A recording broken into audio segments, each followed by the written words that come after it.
ខ្មោចក្នុងបន្ទប់ជួលនៅទីក្រុងមួយមានប្រទេសជួលមួយជាប់ផ្លូវធំតាមរឿងព្រេងប្រជាជននិយាយថាបន្ទប់លេខ7ក្នុងផ្ទះនោះ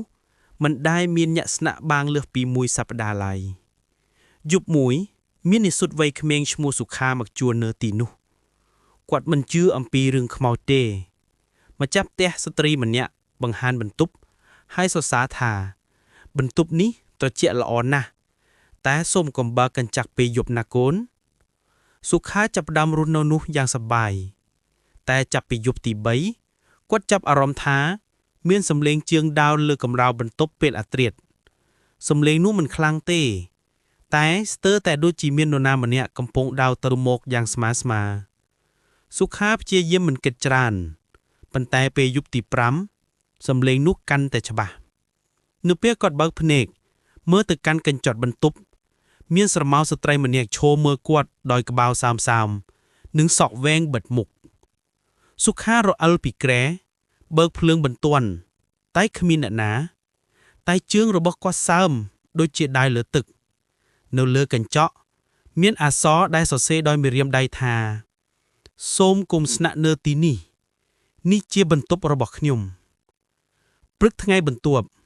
សុខាចេញពីផ្ទះជួលនោះភ្លាមម្ចាស់ផ្ទះនិយាយដោយស្ងៀមស្ងាត់ថាបាទ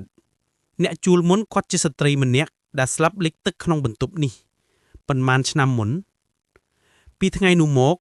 ម្ចាស់ផ្ទះបានបិទបន្ទប់លេខ7ឲ្យគេជួលជារៀងរហូតតែអ្នកជិតខាងមួយចំនួននិយាយថានៅពេលយប់ភ្លៀងឬពេលអាធ្រាត្រសូម្បីតែបិទសោសំឡេងជើងនោះនៅតែដើរនៅក្នុងបន្ទប់នោះដដែលបន្ទាប់ពីសុខាចាក់ចេញពីបន្ទប់ជួលនោះគាត់ត្រឡប់ទៅស្នាក់នៅជាមួយមិត្តនៅសាលា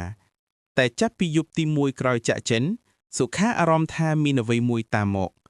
រៀងរាល់ពេលគាត់ដេកគាត់តែងស្ដាប់សំឡេងទឹកជ្រាបប៉ះជើងនិងសូម្បីតែមានស្នាមជើងស្ត្រីតូចសាំសើមនៅជិតទ្វារបន្ទប់គាត់មិត្តរបស់គាត់គិតថាសុខាបង្កើតរឿងសប្បាយប៉ុណ្ណោះតែពេលយប់មួយខណៈពេលគេគេងទាំងពីរមានសំឡេងស្ត្រីនិយាយស្រាលនៅជិតត្រចៀកសុខាហេតុអ្វីបានជាញាក់ចាក់ចេញពីខ្ញុំសុខាភ្ញាក់ពីគេងមើលឃើញស្ត្រីម្នាក់ស្លៀកអាវសមានសក់វែងហើយមានទឹកហូរចេញពីសក់ជាដុំនាងដើរជួលចិត្តគាត់យឺតហើយនិយាយបន្តថាញាក់កាលមុនជាញាក់ជួលនឹងស្នេហាតើញាក់ភ្លេចខ្ញុំហើយឬភ្លើងបន្ទប់ចាប់ផ្ដើមបិទបើកបង្អួចក៏បុកខ្លាំងមិត្តរបស់សុខាភ្ញាក់ឡើងតែគ្មានឃើញនារីនោះឡើយ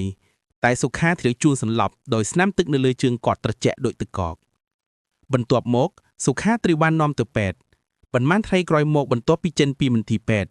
សុខាក៏ធ្លាក់ខ្លួនឈឺធ្ងន់រហូតដល់បាត់បង់ជីវិតតែម្ដងទោះបីត្រូវបញ្ជូនទៅមន្ទីរពេទ្យវិញក៏មិនអាចជួយសង្គ្រោះគាត់បានឡើយ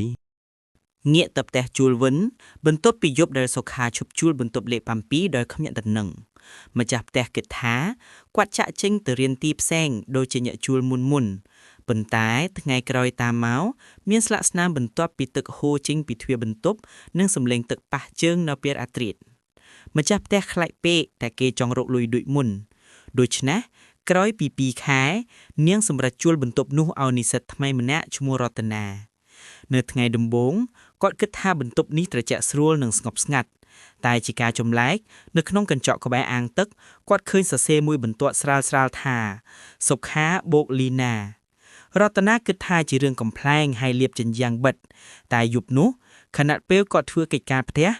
មានសំឡេងនរណាម្នាក់និយាយតាមកញ្ចក់ថាកុំបើកហាងទឹករតនាភ្ញាក់ផ្អើល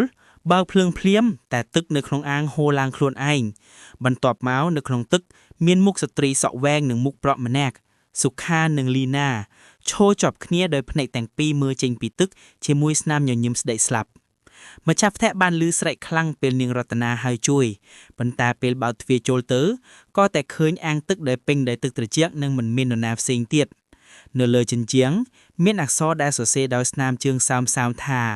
បន្ទប់នេះពេញហើយតាំងពីថ្ងៃនោះមកម្ចាស់ផ្ទះបានលុកផ្ទះនោះចោលហើយអ្នកនៅជិតនិយាយថារៀងរាល់យប់ភ្លៀងធ្លាក់អ្នកអាចឮសំឡេងសុខានិងលីណាច្រៀងយឺតនៅក្នុងបន្ទប់លេខ7ដូចជាគូស្នេហាដែលមិនទាន់អាចទើសុខសាន្តបាន